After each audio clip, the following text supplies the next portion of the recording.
जब रमजान का महीना आता है, रहमत का बादल छा जाता है। गुनाहों की धूल उतरती है, दिल पाक सा हो जाता है।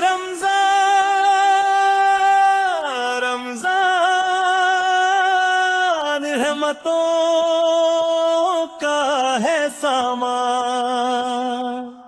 रमजान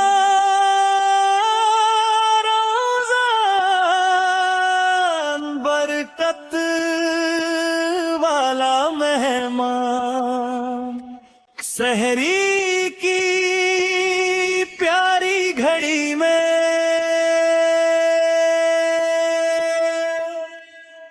जब नींद से आँख खुल जाती है, होठों पर दुआ रहती है, दिल में उम्मीद जग जाती है। इफ्तार की जब घड़ी आए, खुशबू से घर महक जाता है।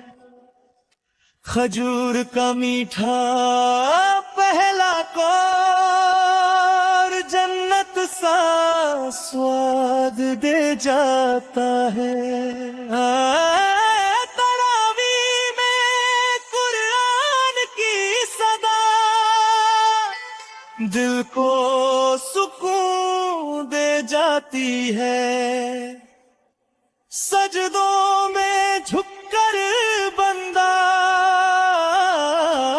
रब से बातें कर जाता है। जब रमजान का महीना आता है, ईमान नया हो जाता है। ये बरकत वाला पाक महीना जीना हमें सिखाता है।